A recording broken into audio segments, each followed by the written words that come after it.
Robert Rosado here at Top Speed Golf. So today we're going to look at Jordan Spieth. You're a 2017 British Open champion, and what a great round it was. Also completing 3 of the 4 legs of the career Grand Slam before the age of 24, so that's what a great accomplishment.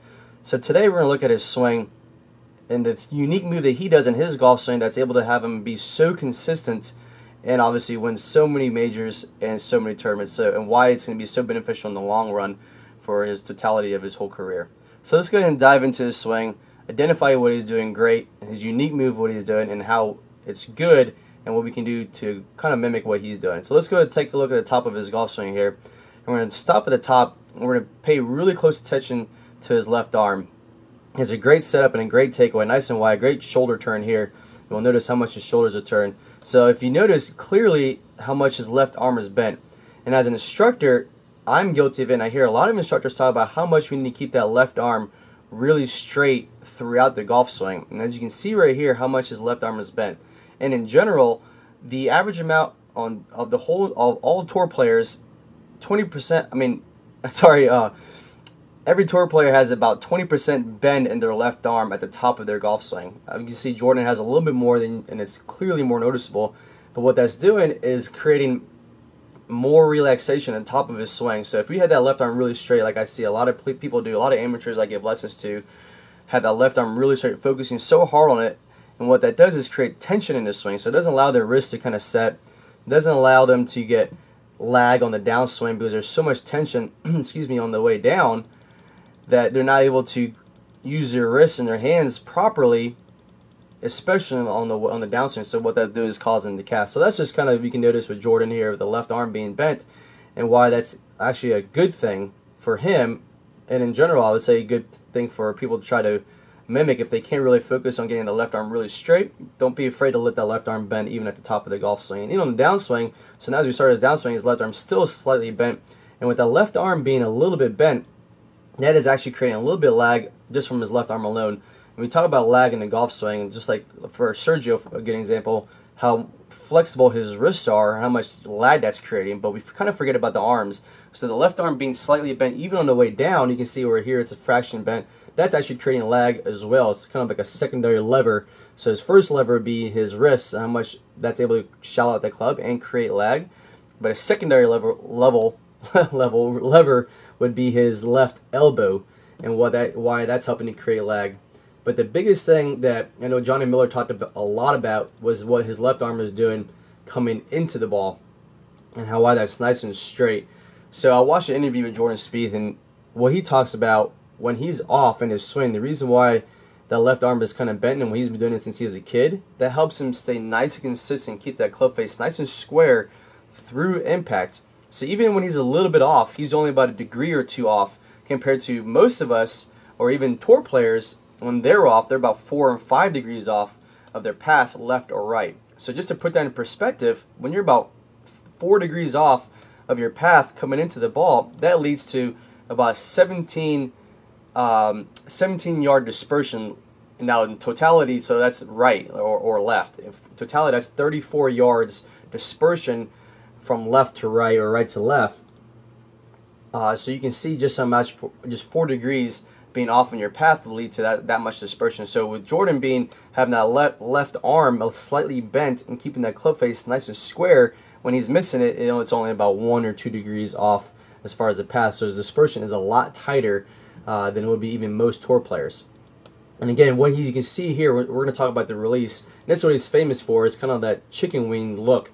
So we hear how much negative that is as far as in an instruction world, and what we see so many people, but it's usually when they have that chicken wing, a lot of people usually are holding the club face open, or they're coming across the top, so that's why it's leading to that slice. So many instructors, and like I said, even myself, talk about how bad it is to keep that left arm bent coming through the ball, and how much we want to keep that left arm nice and straight. So the reason why it works for him, again, is keeping the club face nice and square. And the 2 things that we talk about, there's 2 types of releases on tour that we've noticed, is a square release and roll release. So this is like in the Top Speed Golf, Top Speed Golf system, we have a portion is called a straight line release, where it's about that 45-degree release here. And at this point, we'll see a lot of players will have either a square release, like Dustin Johnson, Zach Johnson, Jordan here, where that right arm hasn't really rolled over the left hand yet, and he's keeping the club face very square. The left hand is still pretty much bowed. The logo of Jordan's glove is going downrange, and players like Adam Scott and Jason Day and Rory McIlroy, Tiger Woods, have what we call a roll release, where that right arm, excuse me, even to this point, that right arm is really rolled over to the left. So there's those two types of releases. So that's why with Jordan, for him, it works out so well to keep that left arm slightly bent, but that's keeping that club face nice and square. And again, Johnny Miller really talked a ton about that over the weekend, saying how much he loves that because that's what's able to have him hit the ball really square and very consistent. So that is the number one thing Jordan Spieth does very well, is his consistency and how much his path is. There's not much dispersion going on in his golf swing, and that's why his left arm is bent coming through impact, and why it works so well for him. So I would suggest giving a shot out there, not say to feel that left arm keeping bent, but we're going to talk about a square release and why this works really well for him and might work really well for you. So it is a unique thing that he does well, but also is a thing that maybe that you can do as well, as trying to keep that left hand out, the logo of that glove going down the fairway, not allowing that right hand to really roll over the left. Especially if you're struggling with those hooks and the golf center pulling the left, try keeping a nice good square release coming through the ball, just like Jordan. Alright guys, so again, congratulations to Jordan. What a great tournament it was, and a great swing, and that's the reasons why Jordan is so consistent out there, and why he wins so much, and why he will win so much just from his swing alone, and why he's so consistent off the tee and with his irons.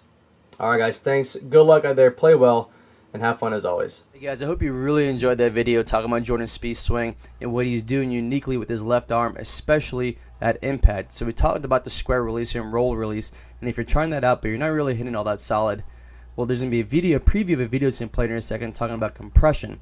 And if you're joining us from YouTube, go ahead and click on the iCard. That's going to take you to the full version of that video, plus 5 free bonus videos for you. Alright guys, well, good luck working on it. Thank you for joining us, and take care. Back, creating lag, releasing lag, those are all very, very important, but none of that matters unless we can consistently hit that ball right on the center of the sweet spot and compress this golf ball. And that really comes down, a great deal of this comes down to how our body is positioned at impact, and that's what I call the compression line. And I want to make sure that I'm coming down and through, hitting the ball first every single time. Now my body has to be set up in a proper way to be able to do this. So when you're coming into contact, I need my left ankle, my left hip, and my left shoulder to all be lined up in a straight line, hanging back and coming up too thin where I'm picking the ball off the ground, maybe flipping or scooping as I'm coming through contact. My body's set up in a way where I can deliver the club down and through the ball every time. With the direction our shoulders are pointing are going to dictate where we can release the club and how we can release the club. So that's the general overall idea. We need that compression line. It's allowing her to release the club, and she has one of my favorite swings on the LPGA Tour. Really, really solid fundamentals. And again, Rory McIlroy here, just a great swing, very, very powerful.